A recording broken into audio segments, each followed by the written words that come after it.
우리 옆에 계신 분 한번 인사할까요? 참 잘 오셨습니다. 오늘은 추수감사주일입니다. 한 해를 돌아보면서 하나님께 감사드리는 날이고요. 그래서 창세기를 살펴보다가 잠시 에베소서로 왔습니다. 매년 돌아오는 날이니까 그냥 이렇게 지나가면 되겠지라고 생각하지 마시고 말씀을 통해서 여러분의 삶 속에서 감사할 제목들을 한번 찾아보시는 시간이 됐으면 좋겠습니다. 오늘 사도 바울은 먼저 성도들에게 하나님을 본받는 자가 되라, 하나님을 본받는 자가 되라 라고 말씀하고 있습니다. 뭐가 하나님을 본받는 것일까요? 막연하죠. 어떤 것인지 2절에 나타나고 있는데요. 한번 같이 읽어볼까요? 2절 같이 읽겠습니다. 시작. 그리스도께서 너희를 사랑하신 것 같이 너희도 사랑 가운데서 행하라. 그는 우리를 위하여 자신을 버리사 향기로운 제물과 희생 제물로 하나님께 드리셨느니라. 아멘. 그러니까 예수님이 우리를 사랑하신 것 같이 우리도 사랑 가운데 행하며 사는 것, 바로 이것이 하나님을 본받는 자입니다. 자, 그렇다면 사랑 가운데 행한다? 이게 무슨 의미일까요? 사랑 가운데 행하는 것은 어떤 것을 말하는 것입니까? 여러분, 부모가 아주 어린 자녀들을 먹이고 입히고 그 아이들을 갓난아기부터 양육할 때 저 아이가 커서 나중에 나한테 몇 억쯤은 주겠지, 뭐, 에? 고급 승용차는 좀 주고 한 50평 이상 되는 아파트는 주겠지, 뭐 이런 마음을 가지고 키우신 분이 계신가요? 네? 아니죠. 네, 당연히 아니죠. 왜 키웁니까? 사랑하니까. 그냥 뭘 바라지 않아요. 그냥 사랑하니까 내가 덜 먹고 내가 덜 쓰고 힘들어도 기쁨으로 키우는 거예요. 사랑하니까 기쁨, 그냥 기쁜 거죠. 이게 중요해요. 사랑하니까 기쁨으로, 사랑하니까 기쁨으로 키우는 겁니다. 네. 뭐 아니 말고 바라고 계신 분 있으면 뭐 어쩔 수 없습니다. 어쨌든 그러니까 돌려받을 것을 생각하지 않고 그냥 기쁨으로 그냥 하는 것이 바로 사랑 가운데 행하는 것이다라는 말의 의미예요. 그러니까 예수님도 이와 같아요. 예수님 사랑도 이와 같습니다.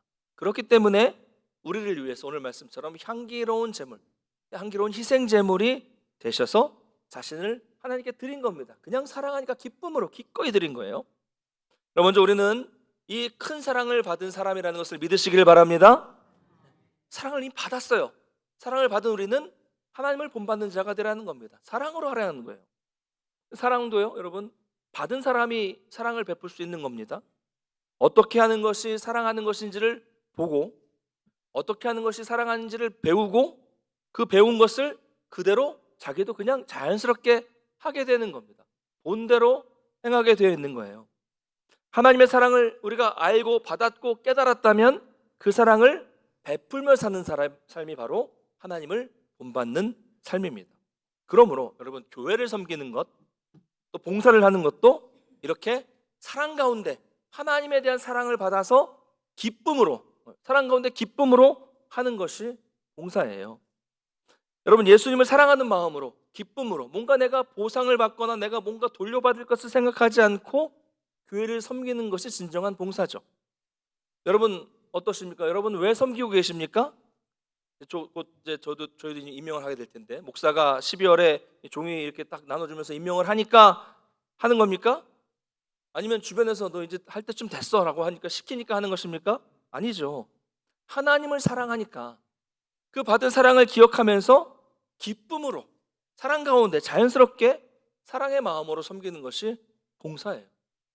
여러분, 어려운 사람들을 위해서 돕는 거 왜 하는 거예요? 왜 돕습니까?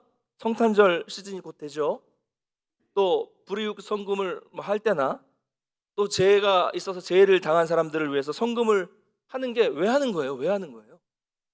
이름을 내려고 하는 겁니까? 여러분, TV나 신문을 보면 어때요? 낸 액수대로 이름 크기가 달라지죠. 커지고 작아지고 그렇습니다. 큰 액수는 정말 크게 나와요. 가끔 이제 그런 내시는 분들 중에 보면 무명으로 하시는 분들도 계시거든요. 그런 분들은 그냥 진짜 이 본인의 사랑의 마음으로 하는 거니까 이름이 나오지 않아도 뭐 거액을 하든 작은 액수를 하든 간에 이름이 나오지 않아도 상관이 없으니까 그냥 무명으로 하시는 거예요.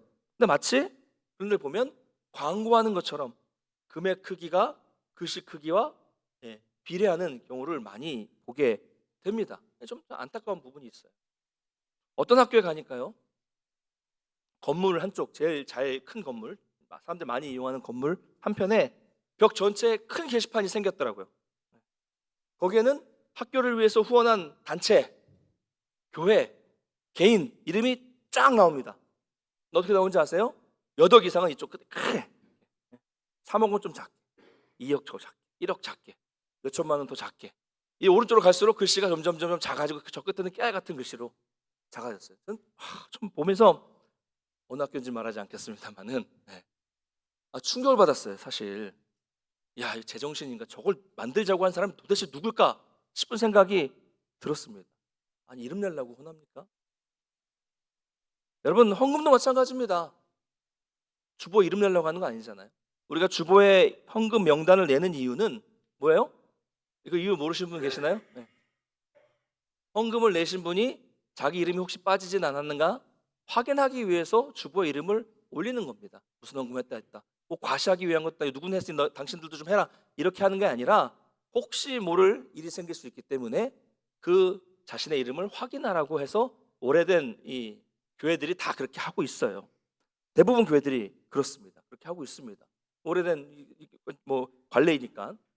사실 저는 개인적으로 주보의 이름을 이렇게 올리는 것은 좀 뺐으면 좋겠다는 생각이 들어요. 제 개인적인 생각입니다. 그렇게 안 해도 확인할 수 있는 방법이 있어요, 없어요? 있어요. 네. 주일날 게시판에 붙여놓으면 돼요. 붙여놓고 자기만 확인하고 수요일쯤 돼서 띄면 됩니다. 왜 그러냐면 이 오래된 관례지만 이 주보는 교회의 공식적인 인쇄물이에요. 그렇죠? 인쇄물이고 때로는 이게 전도지로 사용되기도 하고요. 또 주보는 아무데나 막 돌아다닙니다. 그렇죠? 교회 밖으로 막 돌아다녀요.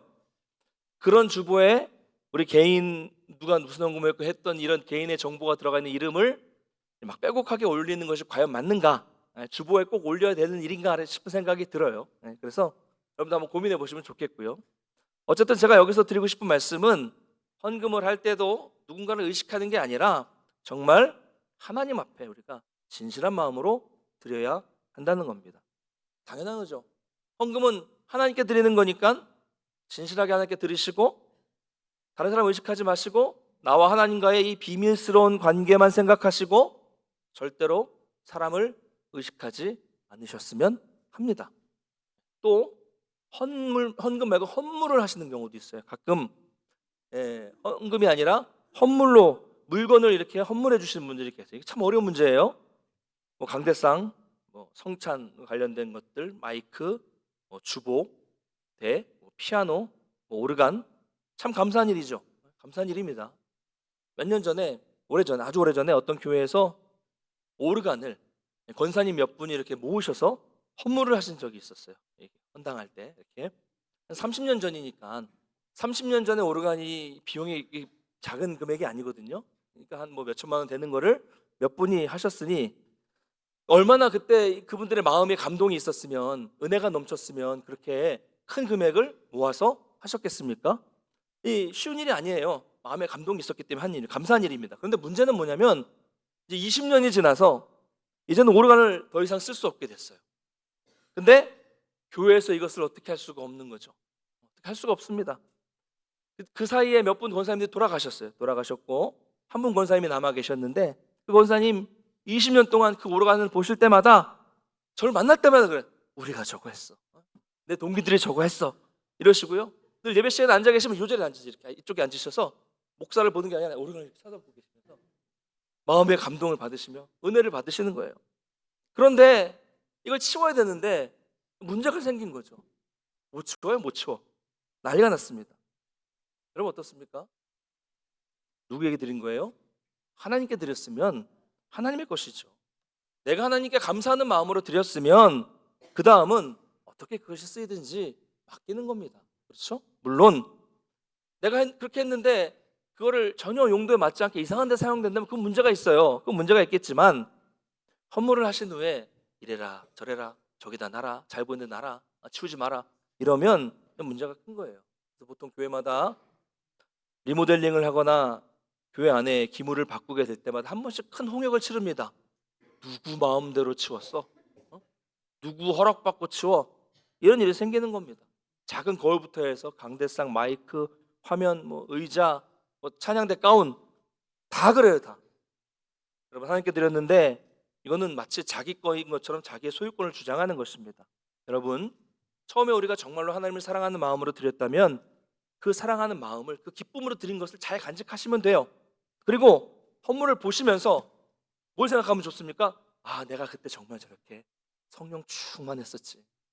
내가 그때는 정말로 주님에 대한 사랑이 뜨거웠었지. 이 정도로 신앙을 점검하는 것까지는 좋습니다. 그러나 마치 자기 것인 양 욕심을 부려서 이래라 저래라 하면 안 되는 겁니다. 여러분, 아무 조건 없이 주님을 사랑하기 때문에 기쁨으로 행하는 것, 바로 이것이 사랑 가운데 행하는 것이고 하나님을 본받는 것입니다. 여러분, 우리 예수님은 우리를 위해서 기꺼이 자신의 전부를 드리셨다는 것을 기억하시면서 사랑 가운데 기쁨으로 행하시는 우리 모든 성도님 되시기를 주님의 이름으로 간절히 축복합니다. 자, 그렇다면 사랑을 받고 있는 사람의 특징은 무엇일까? 3절과 4절을 한번 같이 읽어보겠습니다. 시작. 음행과 온갖 더러운 것과 탐욕은 너희 중에서 그 이름조차도 부르지 말라. 이는 성도에게 마땅한 바니라. 누추함과 어리석은 말이나 희롱의 말이 마땅치 아니하니 오히려 감사하는 말을 하라. 아멘. 사랑을 받고 있는 사람에게 가장 나타나는 확실한 증거는 감사하는 말을 하는 것입니다. 여러분, 내가 마음속에 감사의 마음을 가지고 있다는 것을 어떻게 할 수 있어요? 어떻게 할 수 있어요? 눈빛으로? 표정으로? 아니죠. 말을 해야 알 수 있는 거죠. 목사님, 그걸 꼭 말로 해야 됩니까? 다 알지? 경상도 분들의 특징입니다. 말로 하셔야 됩니다. 하나님 감사합니다. 은혜를 감사합니다. 하나님 구원해 주셔서 감사합니다. 표현해야 돼요. 표현하셔야 됩니다. 여러분, 옆에 계신 분들께도 표현하십시오. 표현해 볼까요? 함께 계셔서 감사합니다. 한번 인사하겠습니다. 표현하세요. 잘 오셨습니다. 감사합니다. 내 옆자리에 앉으셔서 정말 좋습니다. 표현해 주십시오. 표현해야 돼요. 말로 표현하는 겁니다. 감사의 표현. 이처럼 저와 여러분의 삶 속에 항상 감사의 말이 넘쳐나시기를 주님의 이름으로 축원합니다. 또한 감사의 일이 넘쳐나게 되시기를 간절히 축복합니다. 여러분, 얼마나 감사한 일이 많습니까? 생각해 보십시오. 부족한 거 없잖아요. 감사하죠. 이렇게 예배를 드릴 수 있는 건강이 우리에게 있지 않습니까? 감사하죠. 내가 구원받았어요. 은혜 받았어요. 감사하죠. 자녀들 잘 자라고 있잖아요. 감사합니다. 교회가 평안하잖아요. 가정이 평안하잖아요. 감사합니다. 그렇죠? 여러분, 행여 우리에게 어려운 일이 생긴다고 할지라도 성도는 그 입술에서 감사가 터져 나올 수 있어야 됩니다. 우리에게 자족하는 마음이 있어야 돼요. 손을 좀 다쳐도 야, 정말 이만큼 다쳐서 뭐라고요? 감사합니다. 교통사고가 나도 그래도 살아있으니 감사합니다. 얼마 전에 수능을 시험 봤는데 자녀가 시험을 좀 못 봐도 가출은 안 했으니 감사합니다. 그렇죠? 이상한 생각 안 했으니 감사합니다. 감사가 넘쳐나야 돼요. 경제가 어려워져도 그래도 우리 가족이 신앙 안에서 하나가 됐으니 감사합니다. 이런 감사의 말씀이 나오기를 간절히 축원합니다. 감사도 습관입니다. 감사도 습관이고요. 사랑을 받지 못한 사람은 불평이 습관으로 나오게 되어 있어요. 반대로 사랑을 풍성히 받은 사람은 감사가 이게 습관이 되어서 나오게 되는 겁니다. 근데 오늘 말씀을 보면 감사의 말을 하기 전에 이게 뭐라고 되어 있습니까? 음행과 온갖 더러운 것과 탐욕은 그 이름조차도, 아예 이름조차도 부르지 말라고 하고 있습니다. 흉내조차도 내지 말고 입에 담지도 말라는 얘기예요. 그런 것들은 또 누추함과 어리석은 말, 희롱하는 말, 이런 것들은 아예 하지 말라는 거예요. 성도는 하지 말고 대신 감사하는 말을 하라. 이렇게 연결이 되고 있는 것입니다.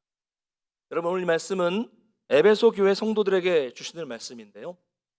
우리가 에베소 교회 많이 들어봤지만 특별히 에베소 교회가 어떤 교회였는지에 대한 내용은 요한계시록 2장에 보면 잘 나타나고 있습니다. 한번 그 배경을 좀 살펴보도록 하겠습니다. 먼저 이 에베소 교회가 있었던 이 에베소 지역은 소아시아 지역, 지금의 이 튀르키예 지역을 들어가기 좋은 항구에 있었던 도시였습니다. 또 이 지역은 아주 큰 상업의 중심지였고요. 소아시아 지역의 정치와 경제와 종교 문화의 중심지였습니다. 그리고 종교적으로는 그 당시 그 도시에 우상 숭배가 심했고 또 로마의 황제를 숭배하는 황제 숭배가 있었던 곳이었습니다. 그리고 이곳에는 고대 7대 불가사의 중에 하나인 아르테미스, 그리스의 아르티메스, 즉 이 아데미 신전이 있었습니다. 우상 숭배, 신전이 있고 황제 숭배가 있었던 곳이었기 때문에 에베소는 영적으로 많은 문제를 가지고 있었고 범죄도 많았습니다. 이 영적인 암울한 도시에 사도 바울은 눈물로 이 에베소 교회를 세운 것입니다. 근데 이 교회는 어려운 곳에 세워졌는데 아주 열심히 있었어요. 영적인 문제가 많은 도시에 있으면서도 그 시험과 박해를 잘 참고 견뎌냈던 그런 훌륭한 교회였습니다. 그래서 예수님께 칭찬을 받습니다. 뭐라고 말씀하고 있습니까? 내가 내 행위와 내 수고와 내 인내와 눈물을 안다. 잘 안다. 할렐루야. 여러분, 우리 주님이 여러분에게 힘들어하고 있는 여러분에게 내가 너를 알고 있다. 내가 너의 고통을 알고 있어. 내가 너의 수고와 그 인내와 아픔과 억울함과 막막함과 그 슬픔을 다 알고 있단다. 이렇게 말씀만 해주셔도 얼마나 감격스럽겠습니까? 그렇죠? 실제로 힘들어하고 있는 나에게 우리 주님이 말씀을 통해 찬양을 통해 이런 음성을 들려주신다면 정말 눈물이 날 겁니다. 사랑하는 성도 여러분, 이처럼 우리 주님은 아무리 작은 일이라고 할지라도 여러분의 모든 아픔과 여러분의 수고와 인내와 억울함과 눈물과 막막함도 다 알고 계신다는 것을 믿으시기를 바랍니다. 또 이들은 영적인 분별력도 가지고 있었어요. 그래서 많은 이단과 우상숭배 속에서 잘 싸웠고 신앙의 정절을 굳건히 지켜냈던 그런 교회였습니다. 아주 대단하고 훌륭한 교회였습니다만 이런 교회도 결국 예수님께 책망을 받습니다. 요한계시록 2장 4절을 한번 같이 읽어보겠습니다. 시작. 그러나 너를 책망할 것이 있나니 너의 처음 사랑을 버렸느니라. 아멘. 처음 사랑을 버렸다. 그 처음 그 뜨거웠던 사랑이 식어졌다라는 예수님의 책망입니다. 여러분, 어떤 경우에 그 처음 사랑이 식는 것일까요? 어떤 경우에 처음 사랑이 식을까요? 아주 오랫동안 돈을 모아서 평생 막 사고 싶었던 자동차를 드디어 구입을 했습니다. 자동차를 처음에 구입하면 어때요? 혹시 먼지라도 묻을까? 뭐 황사라도 막 덮을까 막 뒤집어 쓰기도 하고 막 그렇죠? 뭐 하루 종일 지켜보면서 막 얼굴이 비칠 정도로 막 광을 내고 막 탈 때마다 주변을 둘러보고 막 혹시 어디 뭐 상처가 생기지 않았나 보고 그렇게 애지중지하면서 타죠. 그러다가 1년을 타고 2년을 타고 3년을 타면 어떻게 됩니까? 뭐 먼지가 쌓이든 뭐 스크래치가 있으면 막 좀 딱 닦고 타면 되지. 뭐 누가 긁고 가든 그냥 신경도 안 쓰고 그냥 타게 되는 거예요. 그렇죠? 그렇죠? 뭐 아직도 뭐 5년, 10년이 지나도 열심히 뭐 닦고 타시는 분들 계시긴 하겠지만 보통 그렇게 됩니다. 무슨 말이냐면 익숙해지면 사랑이 식는 거예요. 애정이 식는 겁니다. 매일 먹는 음식이 배고플 때는 소중했지만 당연해지고 나를 구원하신 은혜가 처음에는 은혜로웠지만 당연해지고 내가 사는 집이 당연해지고 그렇게 간절했던 일이 당연해지고 옆에 있는 사람이 당연해지고 자녀들이 당연해지고 건강이 당연해질 때 우리는 감사를 잃게 되는 것입니다. 여러분, 이것이 신앙생활도 마찬가지예요. 처음에는 그냥 교회만 나와도 교회에 앉아있는 것만으로 찬양을 듣는 것만으로도 눈물이 나고 그저 감사가 넘쳐났습니다. 그런데 익숙해지면서 점점 그 마음이 바뀌게 되는 겁니다. 이제는 교회 나와도 그 아무리 은혜스러운 찬양을 불러도 덤덤해지는 거예요. 그리고 자꾸 은혜스러운 게 보이는 게 아니라 꼴도 보기 싫은 사람들이 보이게 되고 자꾸 불편한 목소리가 들리게 되고 불편한 일들, 마음에 들지 않는 것들이 보이기 시작하는 것입니다. 나 정도 되었으면 좀 대접 좀 이제 받아야 되는데 나를 대접해주지 않는 사람들에 대한 불편한 마음이 생기는 것입니다.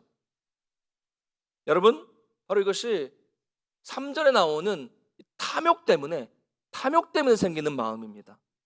탐욕이 뭐예요? 필요한 것 이상으로 갖고자 하는 욕심, 이게 탐욕입니다. 그러니까 지금 현재 상태로 만족하지 못하는 욕심이 탐욕이에요. 탐욕은 자꾸 있는 것에 대한 익숙함을 가져오고 감사를 잃게 만드는 것입니다. 여러분, 에베소 교회가 처음에는 얼마나 감사했을까요? 어려운 곳에 교회가 세워졌어요.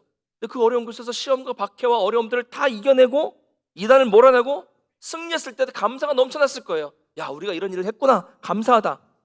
그런데 점점 시간이 지나고 익숙해지니까, 이긴 것만으로 감사했는데 더 큰 욕심이 생기니까 무덤덤해지고, 그랬을 때 감사가 사라지고 처음 사랑이 식어서 예수님께 책망을 받게 된 것입니다. 사랑하는 성도 여러분, 그러므로 저를 보시고요. 저를 보시고 만약 우리 입술에서 자꾸 감사가 사라지고 있다면 여러분, 주변을 보지 마시고 먼저 우리는 우리의 신앙을 돌아봐야 됩니다. 너 때문이야, 내가 힘들어서 그래, 이게 아니라 우리의 신앙을 먼저 돌아볼 필요가 있는 거예요. 여러분, 한번 지난 일주일의 삶을 돌아보시길 바랍니다. 여러분의 입술에 감사가 많았습니까? 아니면 불평이 많았습니까? 여러분, 성령 충만하면 감사가 많아지던가요? 아니면 불평이 많아지던가요? 물어볼 것도 아니죠. 당연합니다. 여러분의 지난 한 주, 지난 한 달, 올 한 해를 돌아보면서 과연 내 삶에 무엇이 더 많았는지를 한번 곰곰이 생각해 보시길 바랍니다. 만약 여러분이 예전과 다르게 무덤덤한 신앙이 되어버렸고 여러분의 신앙생활과 일상생활에 자꾸 불만이 가득 차 있다면 그것은 지금 여러분의 마음속에 자족하지 못하는 마음, 탐욕이 들어가 있다는 것을 의미하는 것입니다. 탐욕이 들어가고 죄가 들어와서 불평을 만들고 감사를 잊게 만든 거예요. 여러분, 우리가 이따 찬양하겠지만 내가 지금 숨쉬고 살아가고 있는 것이 당연한 일이 아닙니다. 내가 이 자리에 앉아서 하나님을 찬양하고 하나님의 자녀로 예배하고 있는 것도 결코 당연한 일이 아니고요. 내가 물질이 있고 부족한 것이 없고 평안한 집이 있고 가족이 있고 지금 이렇게 살아갈 수 있다는 것 자체도 당연한 것이 아닙니다. 모든 것이 하나님의 은혜입니다. 그리고 여러분들이 받은 것들 중에는요, 지금 여러분이 가지고 있는 것 중에 어떤 것들은 정말 간절히 하나님께 구하고 정말 불쌍히 여겨달라고 몇 날, 며칠, 몇 달 동안을 부르짖고 살려달라고 울부짖었을 때 하나님이 주신 응답으로 가지고 있는 것들도 있을 겁니다. 그래서 여러분, 생명일 수도 있고 물질일 수도 있고 어떤 분은 가족이고 어떤 분은 또 직장이고 또 어떤 분은 자녀일 수도 있고요. 또 뭐가 있을까요? 다 하나님이 은혜 주시고 다 하나님이 여러분의 기도에 응답해 주셔서 지금 우리가 가지고 있고 이렇게 살아가고 있는 것입니다. 근데 그게 다 채워지니까 이제는 자족한 마음을, 만족하는 마음을 갖지 못하고 자꾸 익숙해지니까 이게 당연한 걸 생각하고 탐욕이 생기니까 불평이 나오는 겁니다. 주 안에서 사랑하는 우리 동문교 성도 여러분, 우리가 하나님께 받은 은혜를 기억하시면서 자족하는 마음, 감사하는 마음을 갖게 되시기를 간절히 축복합니다.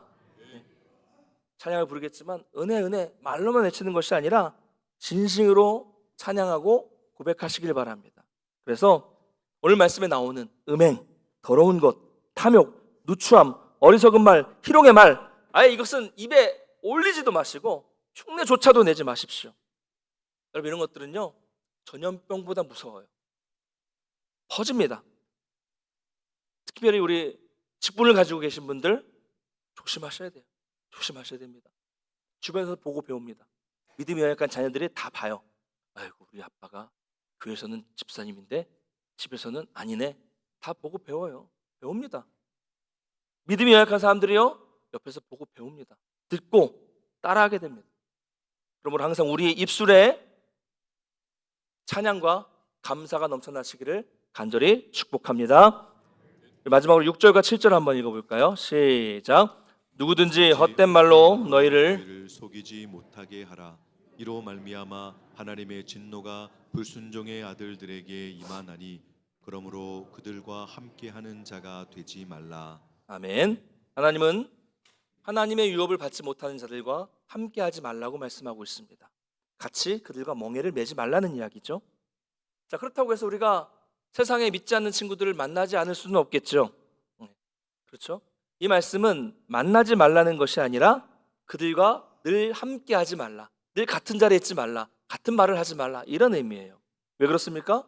우리는 그들과 가치관이 다르고 세계관이 다르기 때문입니다. 우리는 성경의 관점으로 보는데 그들은 세상의 관점으로 보기 때문에 같이 갈 수 없는 거예요. 여러분 어떠십니까? 저는 예전에 방황했던 시절이 있었기 때문에 세상 친구들이 많았어요. 자주 만나서 술 마시고 밤새워 마시고 뭐 그렇게 별일도 아닌데 심각한지 밤새 떠들고 철학이 어쩌고저쩌고 술 먹고 막 하고 막 신앙이 어쩌고저쩌고 막 이렇게 논하고 막 그랬었어요. 근데 그러다가 제가 회심한 후에 신학대학원을 다닐 때 이전에 대학 동기들을 만난 적이 있었습니다. 서울에서 만나서 막 이렇게 있는데 그 친구들은 또 밤새 술을 마시죠. 근데 저는 술을 마시지 않고 밤새 같이 있어 봤어요. 오랜만에 만나니 대학 동기들끼리 얼마나 재밌었을까요? 근데 다들 취해서 막 시끄럽게 막 얘기하는데 저만 취하지 않은 상태로 가만히 들으면서 맞장구 쳐주면서 이야기를 들어보니까 정말 이게 의미 없는 말이다라는 것을 깨닫게 되더라고요. 아무 의미가 없어요. 아무 영양가도 없는 얘기를 밤새 그냥 분위기에 따라 이야기하는 거죠. 그래서 새벽까지 있으면서 저는 동기들 다 뒤치다꺼 해주고 집에 보내고 돌아왔는데 정말 허무하더라고요. 어떻게 됐을까요? 그 이후로 점점 친구들의 연락이 자연스럽게 끊기게 되었습니다. 전혀 술을 마시지 않는 제가 함께 있는데 무슨 재미가 있겠습니까? 점점 그래서 세상 친구들은 사라지고 제 주변에 이제는 그 다음부터는 신학생, 목사님들이 늘어나게 됐습니다. 여러분 이게 정상이에요. 이게 정상입니다. 여러분도 그러시죠? 신앙이 깊어지고 교회에 있는 시간이 많아지면 세상 친구들을 만날 수 있는 시간이 없어져요. 어려워지고요. 사실 서로 찾지도 않습니다. 교회보다 세상에 가까우신 분들은 세상 친구가 많을 것이고 교회와 신앙이 열심인 분들은 세상 친구가 적습니다. 이렇게 될 수밖에 없는 거예요. 사랑하는 성도 여러분, 친구를 사귀어도 영적으로 도전을 받을 수 있는 친구, 감사하는 말을 할 수 있는 그런 친구들을 사귀게 되시기를 간절히 소망합니다. 헛된 말로, 속이는 말로 시간을 보내는 사람들을 만나서 시간을 허비할 필요가 없습니다. 물론 그런 분들도 다 전도할 대상자들이기 때문에 우리가 아예 만나지 않을 수는 없겠지만 우리가 점점 이런 것들을 줄일 수는 있어야 된다는 얘기입니다. 그래서 여러분 우리가 신앙의 길을 점점 가게 되면 당연히 우리 주변 사람들이 바뀌는 것이 정상입니다. 바뀌어야 됩니다. 하나님이 여러분 주변에 믿음이 좋은 사람, 기도하는 사람, 감사가 넘치는 사람을 붙여주게 되시기를 간절히 축원합니다. 말씀을 맺겠습니다.